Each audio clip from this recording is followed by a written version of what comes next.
বন্ধুরা, এই মুহূর্তে ইরান ইসরায়েলে যুদ্ধ হোক বা রাশিয়া ইউক্রেনে যুদ্ধ, সব ভুলে যান। কারণ এখন দক্ষিণ এশিয়ার পুরো মানচিত্র এবং জিওপলিটিক্যাল ল্যান্ডস্কেপ পুরোপুরি বদলে যাওয়ার সময় চলছে। ভারতের পূর্বাঞ্চলীয় রাজ্য পশ্চিমবঙ্গ এবং আসাম থেকে যে নির্বাচনী ফলাফল সামনে এসছে, তা শুধু ক্ষমতার পরিবর্তন নয়, এটা ভারতের সীমান্তে আঁকা একটা নতুন অদম্য লক্ষণ রেখা। পশ্চিমবঙ্গে ভূদশকের পুরনো তৃণমূল কংগ্রেসের দুর্গ সম্পূর্ণ ভেঙে গেছে এবং ভারতীয় জনতা পার্টি 200-রও বেশি আসনে বিপুল সংখ্যাগরিষ্ঠতা নিয়ে ক্ষমতার ওপর লৌহ নিয়ন্ত্রণ প্রতিষ্ঠা করেছে। অন্যদিকে আসামে এনডিএ 101টা আসন নিয়ে টানা তৃতীয়বার হ্যাট্রিক করেছে। হিমন্ত বিশ্ব শর্মার আক্রমণাত্মক জাতীয়তাবাদী মনোভাব আরো শক্তিশালী হয়ে উঠছে।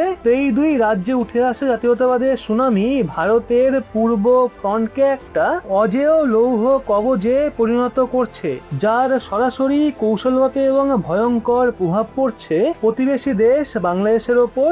বন্ধুরা, আগস্ট 2024-এর ক্ষমতার পরিবর্তনের পর থেকে বাংলাদেশে যে ভারত বিরোধী শক্তি এবং অস্থিরতা বেড়ে উঠেছে, পশ্চিমবঙ্গ এবং আসামের জনাদেশ তাদের জন্য দুঃস্বপ্নের মতো হয়ে দাঁড়িয়েছে। কিন্তু আপনি কি জানেন, আপনার ভোটের শক্তিতে এখন এই দুই রাজ্যে ক্ষমতার পূর্ণ একীকরণ বাংলাদেশকে ঘিরে একটা নতুন সংকটের স্ক্রিপ্ট লিখছে।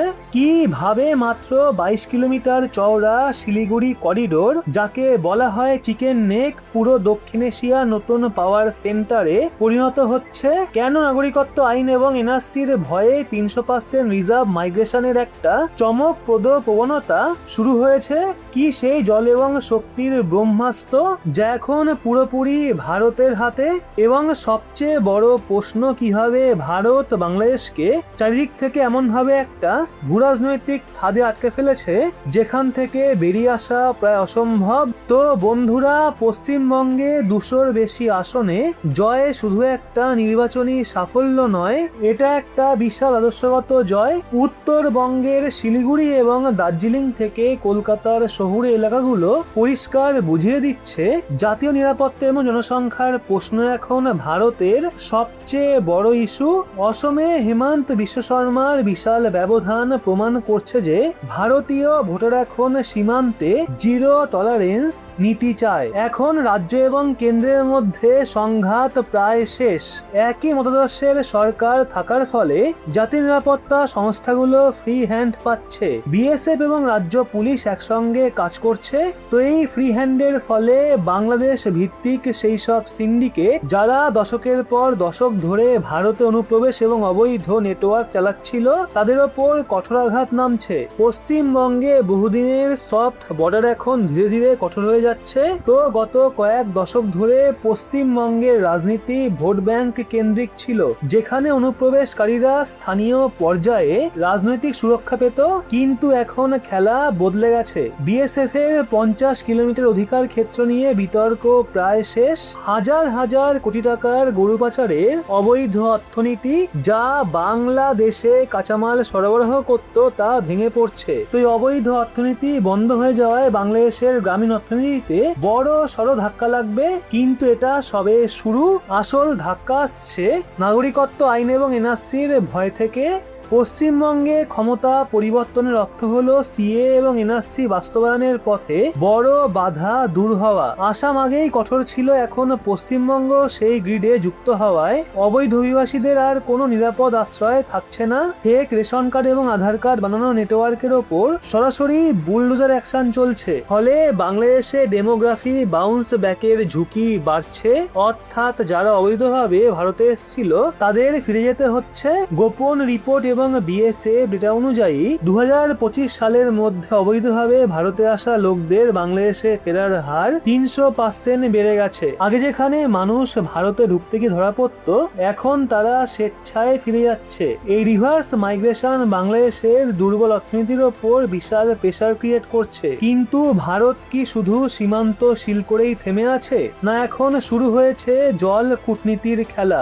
ভারত ও বাংলাদেশের মধ্যে 54টা নদী ভাগ ভাগাভাগি হয়। এই নদীগুলোই দক্ষিণ এশিয়ার লাইফ লাইন। তিস্তা নদী জলবন্টন চুক্তি দীর্ঘদিন ঝুলেছিল, কিন্তু এখন কেন্দ্র এবং রাজ্য একসঙ্গে থাকায় দিল্লি চাইলে এই জলকে পেশার সৃষ্টির হাতিয়ার হিসাবে ব্যবহার করতে পারে।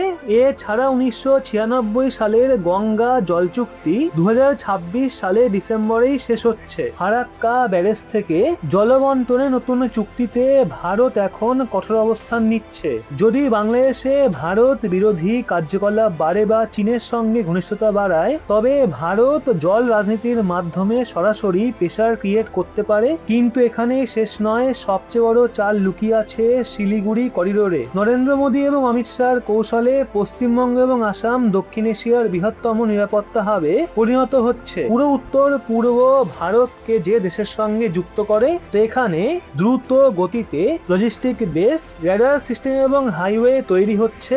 এটা একটা ডুয়াল ইউজ র্যাপিড লজিস্টিক করিডোরে রূপান্তরিত হচ্ছে, যা ডোকলাহাম দিক থেকে চীন এবং নিচ থেকে বাংলাদেশের চাপ সম্পূর্ণভাবে নিষ্ক্রিয় করে দিচ্ছে। তো ভারত এখন বিকল্প পরিকল্পনা এগোচ্ছে। বাংলাদেশের বন্দর বা ট্রানজিট রুটের ওপর নির্ভরতা কমিয়ে নিজস্ব রেল এবং অবকাঠামো তৈরি করছে। এনার্জি সেক্টরে পরিস্থিতি আরো পরিষ্কার। বাংলাদেশের প্রায় 65% বিদ্যুৎ আমদানি নির্ভর এবং এখানেই ভারতের প্রভাব সবচেয়ে বেশি। তো ঝাড়খণ্ডে অবস্থিত আদানি পাওয়ারের প্ল্যান্ট বাংলাদেশে বড় অংশের বিদ্যুৎ সরবরাহ করে। পেমেন্টে সমস্যা হলে বিদ্যুৎ সরবরাহ 60% পর্যন্ত কমিয়ে দেওয়া হচ্ছে, যার ফলে শিল্পাঞ্চল অন্ধকারে ডুবে যাচ্ছে। ভারত নিয়ম পরিবর্তন করে সেই বিদ্যুৎ নিজ দেশেই বিক্রি করতে পারছে। তো নেপাল থেকে বাংলাদেশে যাওয়া বিদ্যুৎও ভারতের ট্রান্সমিশন করিডোর দিয়ে যায়। জ্বালানি ক্ষেত্রেও বাংলাদেশ কার্যত ভারতের ওপর নির্ভরশীল। বাংলাদেশের অর্থনীতি যা মূলত গার্মেন্ট শিল্পের ওপর নির্ভরশীল, সেটাও ভারতের কাঁচামালের ওপর দাঁড়িয়ে। পেট্রাপল বেনাপোল সীমান্ত দিয়ে 30%-এর বেশি বাণিজ্য হয়। কঠোর চেকিং এবং নন ট্যারিফ বাধার কারণে ট্রাক চলাচলে বিলম্ব হচ্ছে, যার ফলে কারখানাগুলো বন্ধ হওয়ার মুখে। খাদ্য শস্য রপ্তানিতে সীমাবদ্ধতা এলে বাংলাদেশের বাজারে মূল্যবৃদ্ধি তীব্র হয়ে উঠছে। তো ভারতের এই নীরব অর্থনৈতিক চাপ এতটাই সূক্ষ্ম যে ঢাকা নীতি নির্ধারকরা বেরোনোর পথ খুঁজে পাচ্ছেন না। তো সব শেষেই সবকিছু সম্ভব হচ্ছে কারণ ভারত এখন ডিফেন্সিভ ডিপ্লোমেসি ছেড়ে প্রোঅ্যাক্টিভ অ্যাসারশন নীতিতে এগোচ্ছে।